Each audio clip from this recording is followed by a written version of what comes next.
오늘도 김경남 문학 채널을 찾아주신 여러분 반갑습니다. 종식될 기미가 보이지 않는 코로나와 한여름의 무더위를 견뎌내며 오늘 하루도 힘겹게 살아내시느라 고생 많으셨습니다. 지금은 7월의 마지막 날 새벽 3시 45분인데요. 어떻게 7월이 다 갔는지 모르겠습니다.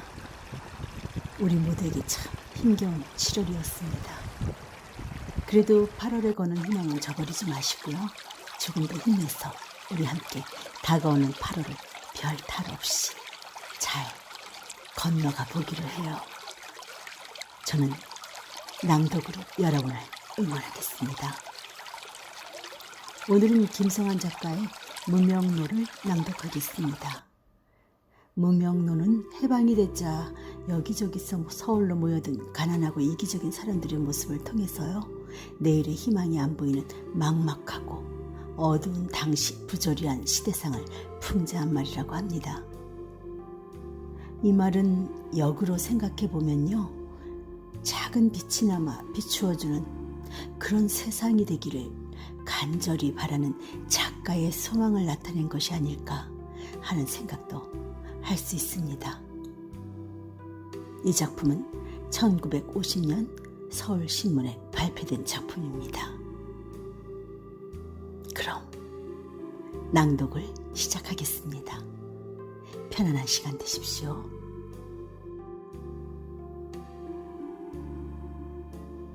무명로, 김성환. 이재신이 사식동에 온 것은 해방되던 해 겨울이었다.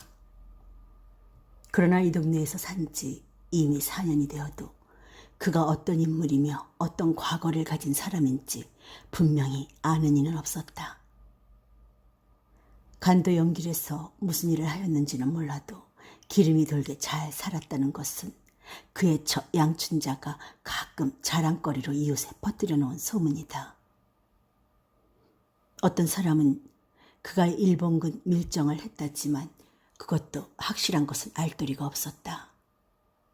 하여튼 단 네 밖에 없는 이재신 일가는 근처에서 특이한 존재였다. 이재신은 작은아마 집 한 채를 장만해 놓았다. 서울에 집 한 채 있으면 큰 재산일 뿐더러 요새같이 주택난이 심할 때에는 세도의 근원이 되는 것이다. 시원치 않아도 명색이 기아집이라 얕잡아 볼 수 없고, 창이 찢어지고 장판은 허름한 데다 빈대피가 벽에 이리저리 발려있기는 하여도 방이라는 것이 넷이나 있다. 더구나 이웃집 부인네들이 부러워할 정도로 부엌이 널찍하고 마룻방도 제법 뻐젓이 달려있었다. 수도가 없는 것이 한 가지 한이지만은 마당에는 우물이 있어 먹지는 못해도 허드렛 물 많은 남의 신세를 질 필요가 없었다. 오칠을 했는지 혹은 썩지 말라고 무슨 약을 발랐는지 하여튼 검은 빛깔이 나는 나지막한 울타리 한 구석에는 대문이 서 있었다. 양철 조각을 가로지르고 그 밑에 파랑칠을 한 대문짝이 바람이 불 때마다 흔들거렸다. 칠은 했어도 무척 오래된 모양이다. 군데군데 칠이 벗겨진 데를 합쳐서 면적으로 따지다면 대문짝 전체의 3분의 1은 넉넉히 될 것이다. 네 애가 안방에 들고 다른 방들은 각각 세를 주었다. 미군 부대 운전수, 잡지기자, 미군 물건 장수, 세 세대 10사람이었다. 파랑문은 이 근처에는 이 집밖에 없다. 이 파랑대문을 그의 개화장이 두드리는 순간부터 이재신은 이 작은 사회의 대감이다. 한 달 전에 난 기자의 맏아들을 제하고는 이재신의 출입에 마주치는 자는 적어도 경례한다는 동작을 체하로 각기 응분의 충성을 다하게 마련이다. 중키의 특징 없는 둥근 얼굴, 비대한 목덜미, 벗어진 이마에 검은 중절모를 제껴 쓴 그는 걸을 때 어깨를 좌우로 흔드는 버릇이 있었다. 잡지 기자는 이것을 일제, 잔재 혹은 관료주의적 인습이라고 했고, 누구보다도 그를 잘 아는 양춘자는 이것을 점잖은 사람이 낯살 먹으면 그 점잖음에서 저절로 우러나오는 점잖은 거동이라고 말끝마다 자랑이었다. 어느 쪽이 옳은지는 알 수 없으나 하여튼 이 근처에서는 보기 드문 풍채임에는 틀림없었다. 5월 어느 백음날 아침이었다. 이재신의 안방에서는 전에 없이 떠들썩했다. 부부싸움이다. 오랜 시간을 낮은 소리로 옥신각신하더니 마침내 터지고 말았다. 일찍이 이런 일은 없었다. 적어도 한마당에 사는 새꾼들은 보지 못했다. 양반을 내세우고 체면을 받드는 이재신인지라 남몰래는 어쨌는지 몰라도 이렇게 밖에까지 떠들썩한 일은 처음이었다. 그럼 어떡하란 말이야? 양춘자의 목소리였다. 어떡하긴, 내일 탈하잖아. 하룻밤새 쌀이 썩나? 내일? 내일 누가 배급 준댔어? 오늘이 마지막이야. 사내 자식이 배급 탈 돈 100원도 못 들여놓는 그딴 얼간이가 뭐? 어쩌고 저쩌고? 큰 소리나 말지. 밤낮 몇만 원도 아니고 몇백만 원? 이놈의 살림을 집어치우든지 죽든지 끝장을 봐야겠다. 악을 쓰고 일어서 남편의 넥타이를 두 손으로 잡아채면서 쓰러지니 이재신도 따라 쓰러졌다. 요년, 여우 같은 년, 이걸 나? 뭐, 여우? 이 옌병할 자식. 만주바닥에서, 응? 내 입만 터져봐.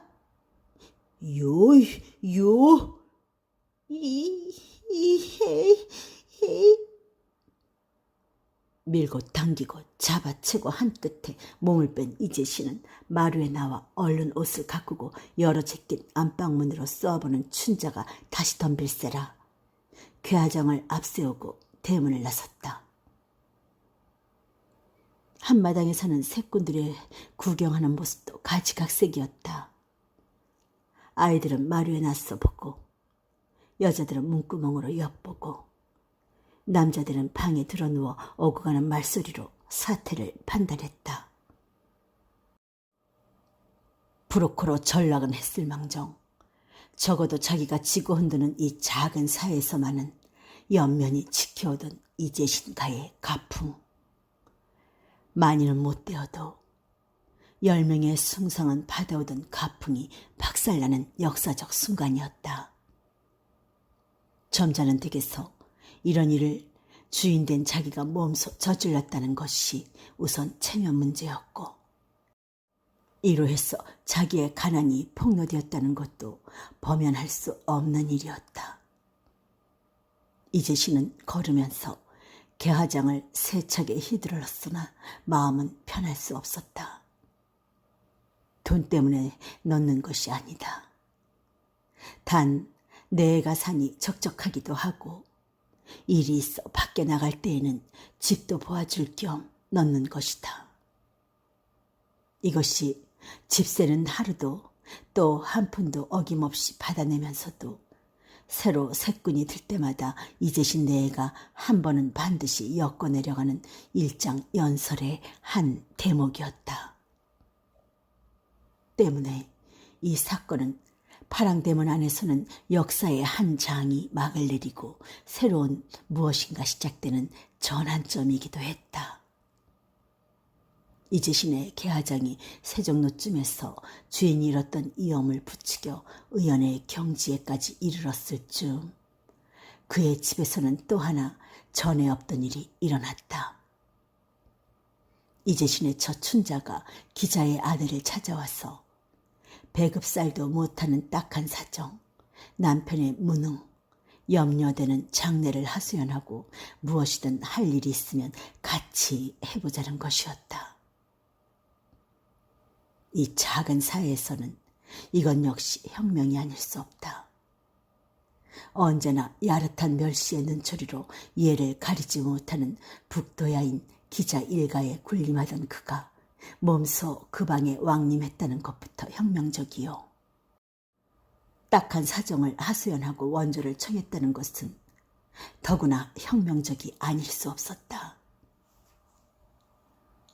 두 여인이 장시간 의논 끝에 얻은 결론인즉 춘자의 재봉틀로 삭바느질을 시작하되 춘자는 바느질을 해본 일이 없으니 재봉틀을 제공하는 대신 바느질에는 자신만만한 기자의 처가 이를 도맡아 해서 이익을 반분하는 것이었다. 이 결론은 곧 실천에 옮겨졌다. 오정 때 들어온 기자에게 부탁하여 백지에 강고와 간판을 겸한 다음 같은 글을 파랑대문에 붙인 것이다. 내 재봉소, 와이샤츠, 노타이, 깨끼 저고리, 기타 한복 일체, 예쁘고 싸고 빠르게 함. 오후 3시쯤 아랫골목에 사는 기생이 깨끼 저고리를 부탁하러 왔다. 삭 200원을 받기로 하고 마루에서 일을 시작했다.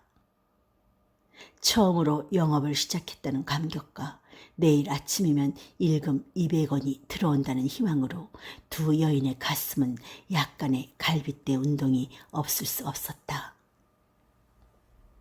그러나 5시가 지나 이재신의 개화장이 파랑대문을 두드리는 순간 이 감격과 희망은 산산조각이 났다. 저게 도대체 뭐야? 당장 찢어! 문을 들어선 이재신의 호통에 기자의 처는 혼비백산했고 춘자의 머릿속에는 후회가 떠돌았다. 안 할 짓을 했구나. 더러운 년의 유혹에. 행세하는 사람의 체면을 짓밟아도 분수가 있지. 이것은 당황한 기자의 처가 자기 방으로 달아나는 순간 이재신이 개화장을 핑핑 돌리면서 마당 항복판에 버티고 서서 던진 두 번째 호통이었다. 양춘자는 달려나와 종이를 찢었다. 대저 이 땅에서는 가족, 특히 여자라는 존재가 남자의 입신양명의 일대 장애물인 경우가 많다는 것이 이재신의 소신이었다.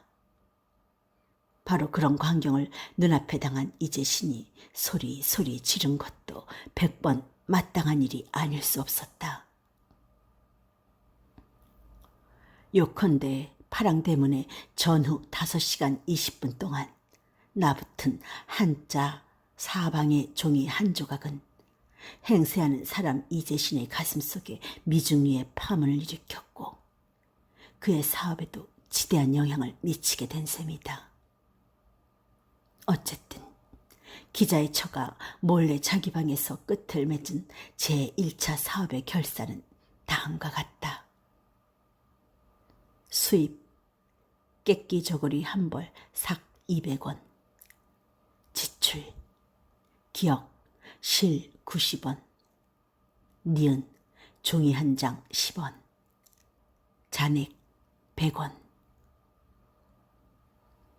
만약 과학적 두뇌를 가진 이가 있어 이재신 부처의 가슴에 일어난 쓰라림과 기자의 처가 당한 당황 및 이 사건이 이재신의 앞날에 미칠 바 영향을 자세히 검토하여 숫자로 나타낸다면 이 수지 계산표는 매우 달라질 수도 있었을 것이다. 이튿날 항상 드나드는 장작 장수가 간판의 유물을 살피지 않고 광목 적삼을 부탁하러 왔을 때 양춘자는 그를 마루에 손수 모셔놓고 내 재봉소란 자기네는 조금도 상관없는 일이요. 건너방에 사는 기자의 처가 자기에게는 묻지도 않고 한 일인데 대문은 기자네 대문이 아니라 자기네 대문이요. 따라서 체면에 크게 관계되므로 당장 찢어버리게 하였으며 경우에 따라서는 기자네를 내쫓을 결심까지도 하고 있는데, 그렇게 되면 그에게 싸게 세를 주어도 좋다고 유창하게, 그러나 나지막한 소리로 토하고 나서 대금은 곧 낼 터이니 장작 2단만 외상으로 달라고 부탁하였다. 파랑대문에 붙었던 종이가 떨어진 후 양춘자는 그 종이를 누가 보고 안 본 것은 분명치 않으나 본 것으로 짐작되는 사람을 만나면 그 억울한 내막을 설명하는데 적지 않은 시간을 소비하였다. 설명의 내용은 장작 장수에게 하던 것과 대동소이하고 태도 또한 은근하고 목소리 역시 나지막하였다. 이 일이 사람들의 기억에서 거의 사라져버린 어느 날, 옆집에 사는 여반장이 양춘자를 찾아와서 속삭이고 있었다. 마당에서 빨래하던 기자의 처가 주워 들은 것은 한 가마 10,000원, 얼마든지 따위의 몇 마디였다. 반장이 다녀간 뒤에 춘자는 기자의 처한테 와서 사방을 한번 휘돌아보고 조금 망설이다가 말을 꺼냈다. 우리 내일부터 일을 시작하는데. 일이라니요? 글쎄, 두고 보면 알아. 근데 말이야, 한마당의 삶은 한 집 식구 아냐? 약간 비에 거슬려서 한번 아래 위로 훑어보고 대답했다. 그렇다면 그렇기도 하고, 안 그렇다면 안 그렇기도 하고. 안 그렇기는 한 식구지. 그러니까 말이야, 무슨 일이 있건 말이야, 입 밖에 내지 말아달란 말이야. 알겠어? 기자의 처는 뇌재봉소 사건의 전 책임을 자기에게 뒤집어 씌운 양춘자의 농간을 모르지 않으나 어쩔 도리가 없었다. 잠자코 있었는데 오늘따라 한 가족을 내세우고, 그러면서도 믿지 못해 당부를 하고, 만약 듣지 않으면 재미없다는 듯이 상하 좌우로 실룩거리는 입술, 입으론 웃는 신용을 하면서 눈으로 사람을 쏘아보고, 밉살스럽다기보다 무서운 생각이 들었다. 제가 뭐 아나요? 시키는 대로 그저. 대류에 힘을 주었다. 이튿날 동이 트자 양춘자와 여반장은 파랑대문을 들락거리기 시작했다. 거동이 날쌔지고 눈짓, 팔짓도 심상치 않았다. 파랑대문이 12번이나 두 여인의 날랜 팔뚝에 앞뒤로 흔들린 다음에 흰 고무신을 신은 두 쌍의 발은 영천시장으로 향했다. 스스로 일으킨 바람에 치맛자락을 날리면서 그들의 발걸음은 경쾌했다. 시작이로구나. 기자의 처에게도 눈치라는 것이 있었다. 말해주지 않아도 밀주를 만든다는 것쯤은 짐작이 갔다. 이 근처에서는 남편이 실직한 집, 여자들만이 사는 집, 생활이 궁하지는 않아도 여장부가 지고 흔드는 집에서는 밀주를 만드는 것이 유행이었다. 자기를 제쳐놓고 덤비는 꼴이 괘씸하였지만은 그보다도 열패감을 어쩔 수 없었다.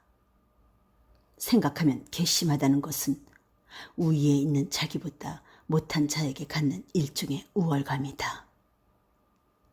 기자의 처는 이 괘씸한 심정 아닌 열패감의 원인을 자기 일가의 가난에 있다고 결론 지었을 때 두 눈에는 눈물이 고였다.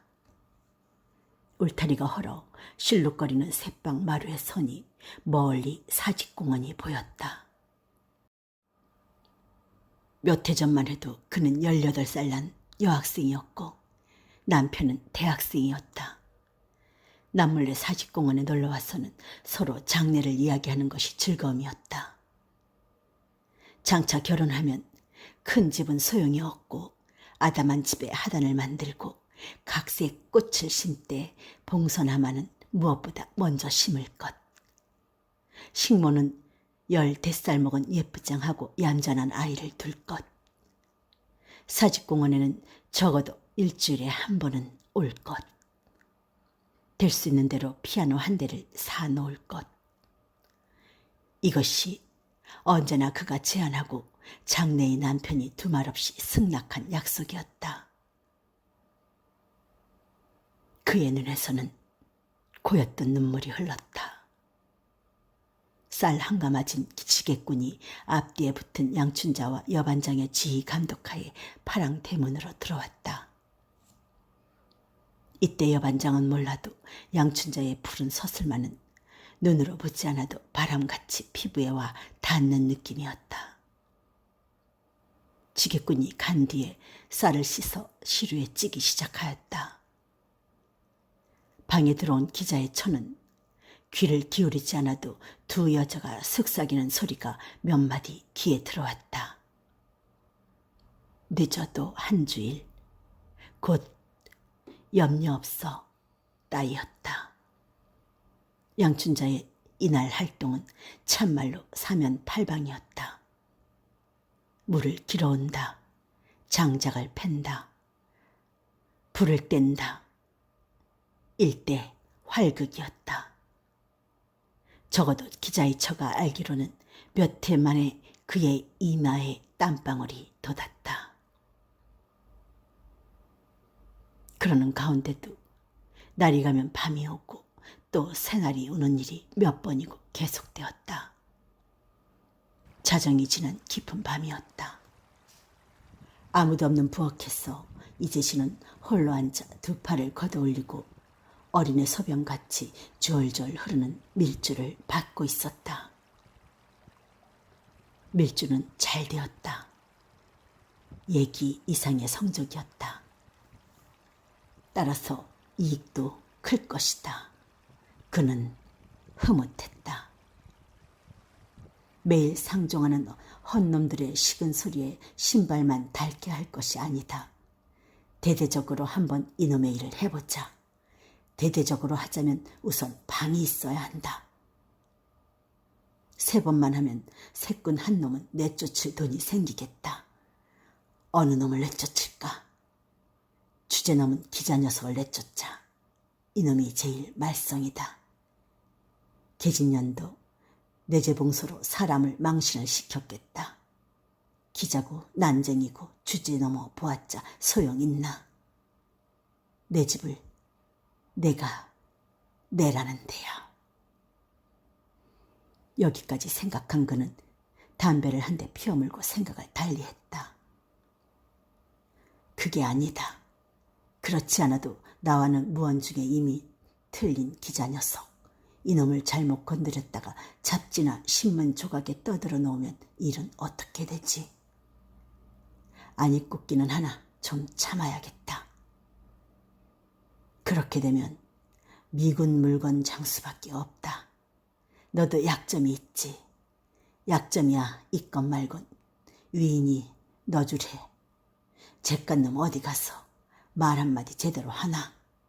이놈 단박이다. 내일 아침에는 예고를 해야지. 그 방엔 독을 들여놓고. 그는 손에 들었던 담배를 끄고 나서 다시 앞날을 그리기 시작했다. 2달만 계속하면 꼴보기 싫은 새꾼들을 모조리 내쫓을 수 있겠다. 생각만 해도 시원하다. 만주에 있을 때 같이 널찍하게 써볼까? 으리으리하게 수리도 하고. 이재신의 입가에는 웃음이 떠올랐다. 돈쯤은 이미 문제가 안 되었다. 이 땅의 영웅들은 호기가 뱃속에 차면 가리집에 실어 뱉어버리는 전통이 있는데 이재신도 이 귀중한 전통을 고이 지켜온 한 사람이었다. 그는 코를 들어 그었다가 검푸른 가리침을 문밖 마당 한복판에 멀리 뱉어보내고는 손으로 코를 쓰다듬으면서 가래가 간 방향을 더듬어 보았다. 그는 깜짝 놀랐다. 뒷간에 갔던 기자의 처가 조심스럽게 걸어오고 있었다. 체면이 안 되었다. 빌어먹으련 해필 요때 뒷간에 갈 건 뭐야? 속으로 원망해 보았으나 때는 이미 늦었다. 춘자가 피곤하다기에 반장도 집에 돌아가고 깊은 밤이라 걷는도 없고 해서 잠깐 보아준다는 것이 이 지경이 되고 말았다. 자금도 얻어주노라 했고 형편을 보아 대대적으로 하라고 권고도 했다. 안면이 있는 술집에 가서는 친구가 만든 좋은 밀주를 싸게 주선해 준다고 암암리의 판로를 개척하느라고 애도 썼다. 자금이 더 필요하면 외투와 동복을 잡혀서 돈을 쓰라고까지 일러주었다. 그러나 남이 보는 데서는 심지어 동업 여반장에게까지도 자기는 밀주와는 아무 관련도 없는 것으로 행세하였고 자기 집안에서 그런 일은 있을 리 없고 만약 있다면 당장 못하게 엄명을 내릴 그러한 고결한 태도와 위풍을 보여왔던 것이다. 가통하기도 기자의 처가 아닌 밤중에 뒷간에 갔기 때문에 일은 영 틀어지고 말았다. 여보, 물이 어디 있어? 목이 말라서 아까부터 찾는데. 엉겹결에 짜낸 지혜였다. 이재신의 이 소리에 춘자가 나왔다. 둘이 수군거리더니 그가 방에 들어가고 대신 춘자가 부엌에 남았다. 다시 사직동의 밤은 말없이 흘렀다. 몇 시나 되었을까? 텅텅텅 울리는 구둣 소리가 밤의 정적을 깨고 이 작은 마당에까지 들려왔다. 구둣 소리는 가까워질수록 속도가 느렸다. 옆집까지 와서 발을 멈추는 모양이었다. 멈췄다가 다시 느린 걸음으로 한 걸음, 두 걸음 다가왔다. 마침내 파랑대문 앞에서 발을 멈추고 조심스럽게 대문을 두드렸다. 대답이 없었다. 이윽고 여보시오 소리와 대문을 잡아 흔드는 소리가 뒤섞여 울려왔다. 양춘자는 뛰는 가슴을 억누르고 죽은 듯이 잠자코 있었다. 더욱 큰 소리가 연거푸 울려왔다. 양춘자는 손에 양재기를 진 채 살그머니 마루에 올라가서 구석에 숨어 보았으나 가슴이 떨리기는 매일 반이었다. 마루에 올라갔다고 해결될 일이 아니었다. 대문에서는 여전히 뒤흔드는 소리와 부르는 소리에 발을 구르는 소리까지 들려왔다. 양춘자는 결심하고 나가 대문을 열었다. 이때까지와는 달리 냉정한 행동거지였다. 야간 순시 중인 순경이 총을 메고 서 있었다. 댁에선 도대체 뭘 하시는 거요? 하긴 뭘 합니까? 뭘 합니까라? 난 코도 아무것도 없는 줄 아시오? 하여튼 부인과는 얘기할 수 없으니 주인 좀 봅시다. 이때 이재신이 안방문을 열고 마루에 나타났다. 아, 이거 박 선생 아니시오? 이재신이 먼저 말을 걸었다. 아, 이 선생이십니까? 글쎄, 아까부터 목소리가 어쩐지 박 선생 같다고 생각은 하면서도 어서 이리로 올라오시오. 아, 나 좀 바빠서. 그런데 이 선생 이거 안 되겠는걸요? 선생께서 이런 일을 하실 줄은 몰랐습니다. 아, 박 선생께서도 아시다시피 저야 날마다 되지도 않는 일을 가지고 동분서주하지 않소. 저 새벽에 나갔다가 저녁 늦게 들어오니 집안일이 어떻게 돌아가는지 모르고 지낸답니다. 오늘에야 알고 보니 이 판국이구려. 침착하게 이를 데 없고 말도 조리가 있었다.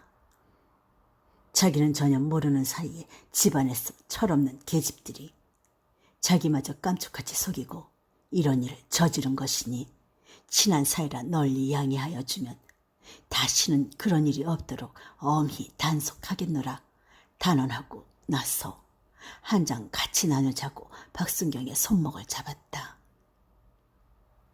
순경은 듣기만 하다가 빈정댔다. 집안에서 생긴 일을 주인 대신애니가 몰랐다? 이거 고금에 드문 일이 벌어졌군. 하여튼 밤도 깊었으니 내일 파출소에 좀 와주실까요? 순경은 발을 돌렸다. 파랑대문까지 배웅 나왔던 이재신 부처는 올라가 마루에 주저앉았다.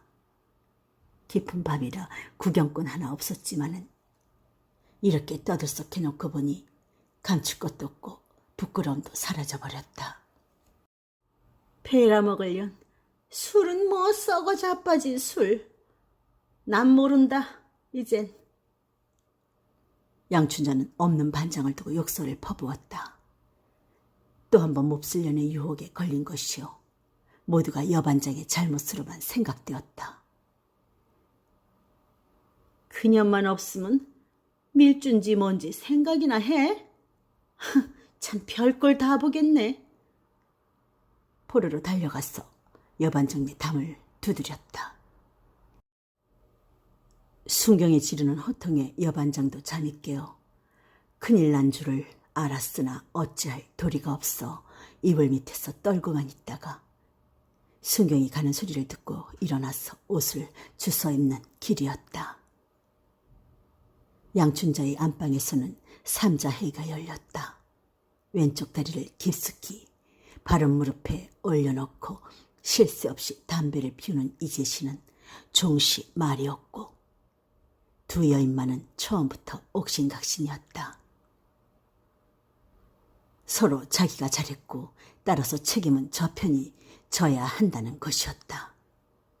침묵을 깨트리고 이재신이 입을 열었다. 염려들 마시오. 아까 그 박순경은 내가 잘 아는 사람이니 한 잔 먹여서 어루만져 놓으면 될 거요. 그래도 안 되면 쌀이나 한 가마 갖다 안겨놓지. 줘서 싫다는 사람이 어디 있어? 요새 먹여서 안 되는 일이 어디 있는 줄 아시오? 이렇게 장담하고 나서 그는 턱을 쓰다듬었다. 그가 지난 4월 8일에 브로커 직구들과 봉은사에 놀러갔을 때 그 중 한 사람이 그리로 놀러왔던 박순경을 소개하여 하루를 같이 지낸 일이 있었다. 그 후 길에서 만나면 인사를 주고받았고 서대문로 이가에 있는 그의 집도 알게 되었다. 이재신은 이 안면을 크게 믿었고 그것이 효과를 내지 못할 때 발휘할 돈의 힘도 그만 못지않게 믿었다. 이튿날 새벽이었다. 통행금지 시간이 끝나자 이재신은 곧 집을 나섰다. 청진동 뒷골목에서 조그만 자파상을 경영하는 친구의 집을 찾아 대문을 두드렸다. 눈을 비비면서 나오는 친구더러 급히 쓸 데가 있으니 돈 2,000원만 취해달라고 했다. 이재신에게 돈을 빌려주는 것은 호랑이에게 강아지를 빌려주는 격이다. 아는 사람은 열이면 10가지 상대하려 들지 않았다. 더구나 개시도 하기 전에 돈 타령부터 하는 것이 재수를 위주로 하는 장석군에게 기분이 좋을 리 없었다. 한 푼도 없다고 딱 잡았더니 그도 하는 수 없이 돌아섰다. 사람을 몰라보는 친구의 태도가 언짢고 괘씸하기 짝이 없었다. 길에다 가래침을 뱉고 발끝으로 문질렀다. 문지르고 나니 괘씸한 놈을 짓밟은 듯 마음이 조금 가뿐해졌다. 그럴 수가 있나? 담배를 붙여물고 서울 그릴 앞까지 오니 갈대가 막연했다. 개화장을 공중에서 한번 핑 휘두르고 나서 머리에 떠오르는 사람을 하나하나 검토해 보았으나 단돈 100원이라도 빌지 않은 사람은 별로 없고, 그렇지 않은 사람치고 자기 청을 들어줄 만한 이는 언제나 깔보는 수레꾼을 하던 이 을승과 성북동에서 식모 노릇을 하는 먼 일가의 과부밖에 없었다. 옳지, 그 녀석 을승이 요새 옹기장살에서 돈푼 깨나 있겠다. 큰 발견이나 한 듯이 혼자 좋아했다. 을순이는 천한 놈이다. 자기 같은 양반이 친히 그 집으로 왕림한다면 그것만으로 을순이는 감지덕지할 것이요. 자기는 배를 내밀고 돈을 취할 수 있을 것이다. 진작 그리로 갈걸. 아침부터 재수 없이. 그는 회현동 사는 을순이를 찾아 개화장을 왼팔에 걸고 유유히 걸어갔다. 어떠한 경우일지라도 태연 자약한 태도를 잃지 말아야 한다는 것이 그의 지론이었다. 저축은행 옆 골목을 들어서서 몇 걸음 옮겨 놓았을 때 큰 보따리를 한 손에 들고 한 손에는 보자기를 날리면서 17, 18세 된 소년이 바른편 골목으로부터 나오더니 앞에 와서 꾸벅 인사를 했다. 만주에서 호강할 때 잔심부름을 시키려고 두었던 안근원이었다. 소녀는 보따리를 땅에 내려놓고 보자기 끝을 입술로 깨물면서 만주에서 헤어진 지 4년 만에 처음 보는 옛 주인의 이야기를 듣기 시작하였다. 집은 사직동인데 몇몇 친구들과 합작해서 마카오 무역을 시작하게 됐다. 사무실이 알맞은 데 없어 오늘도 이렇게 새벽부터 돌아다니는데 2, 3일 안으로 세종로 내거리에 구리개가 됨직하다. 희한한 소리를 늘어놓고 나서 왼팔에 걸었던 개화장을 바른 손에 잡고 땅에 놓은 소년의 보따리를 가리켰다. 이건 무엇냐? 소년은 잠시 망설이다가 대답하였다. 사이다하고 과자 부스레기 올시다. 해방통의 아버지는 만주에서 죽고 모자 2사람이 맨주먹으로 서울까지 와보니 살아갈 길이 막연한지라 해방촌의 한평 남짓한 오막살이를 짓고 살면서 근원이는 매일 길가에서 사이다, 오징어, 캐러멜 따위를 팔고 지낸다고 했다. 마카오 무역과 캐러멜 장사. 그것은 하늘과 땅의 차다. 소녀는 보따리를 차버리고 통곡하고 싶은 심정이었다. 그래, 잘 팔리느냐? 그저 그래요. 아니다, 좋은 수가 있다. 요새 제일 잘 나가는 땡땡 캐러멜 회사에는 내 길이 있어. 젠장 헐 바엔 좀 크게 하지 뭐. 땡땡 캐러멜 일수 판매를 맡으면 어때? 소녀는 눈이 번쩍 띄었다. 그렇게 할 수가 있나요? 있고 말고 내가 나서문요. 오늘 밤 당장 가서 사정하고 술이나 한 잔씩 나누고 얘기를 하지. 그렇게 되면 전빵도 하나 있어야 돼. 우리 사무실이 되걸랑 우선 한 구석질 써도 좋지. 소녀는 당장에 부자가 된 듯 감격했다. 손에 들었던 보자기를 입에 물고 무릎을 꿇고 앉아서 보따리를 끄르더니 이것저것 뒤진 끝에 때 묻은 손수건에 싼 것을 끄집어낸다. 10원짜리, 5원짜리까지 있는 돈을 모두 이재신에게 내밀었다. 이걸 오늘 밤에 보태서.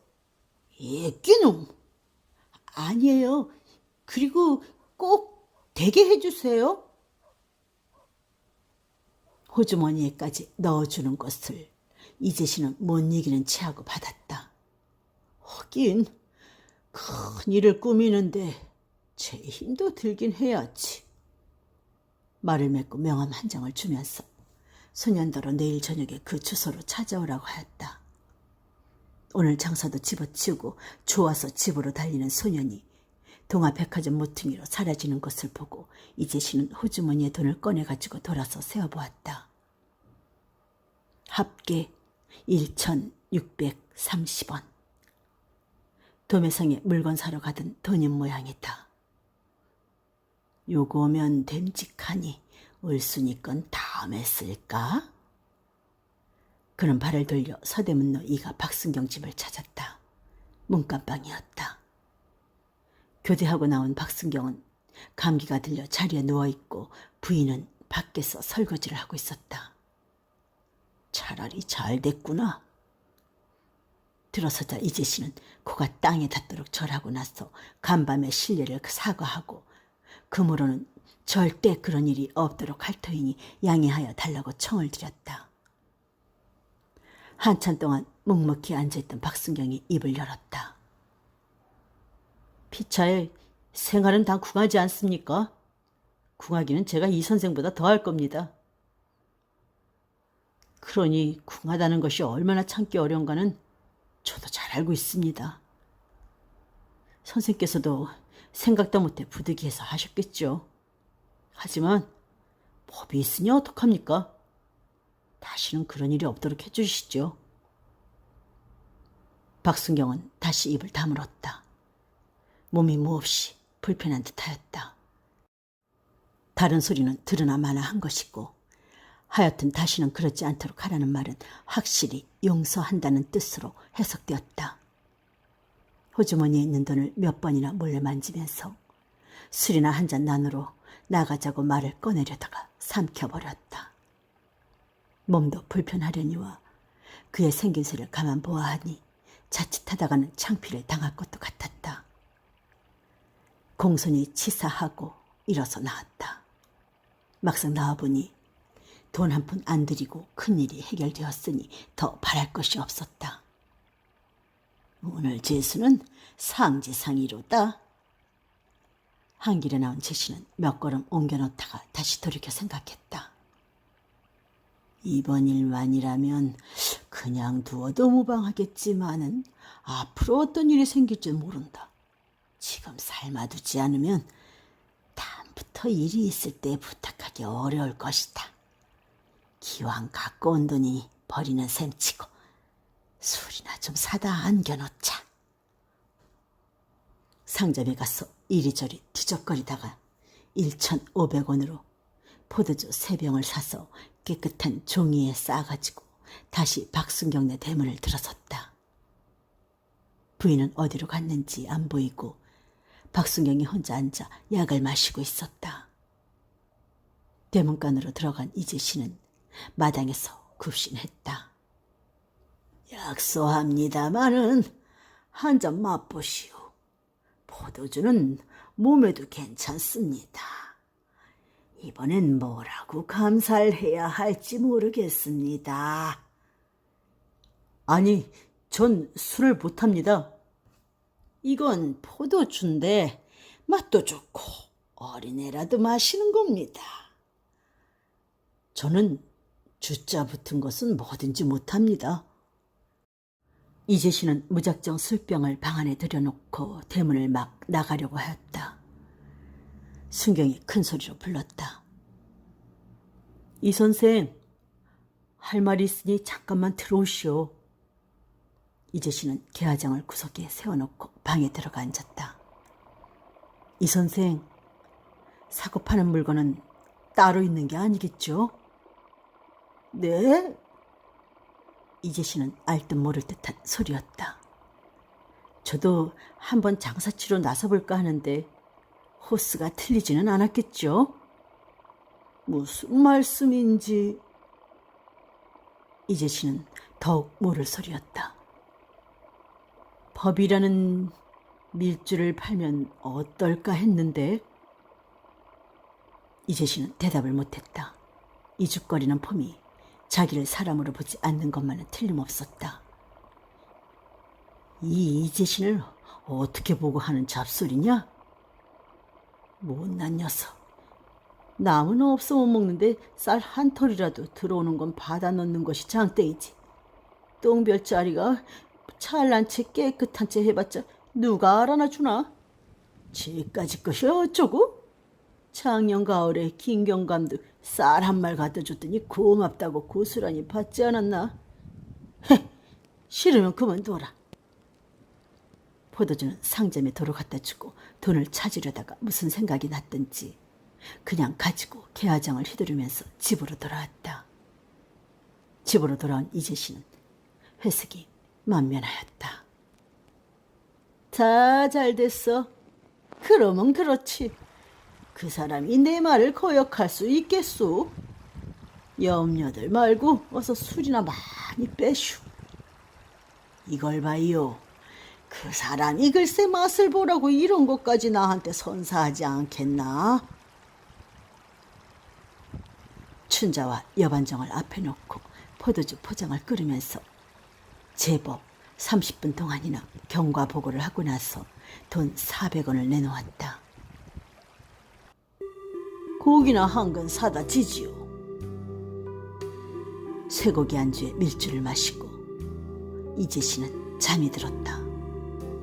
심히 만족한 표정이었다.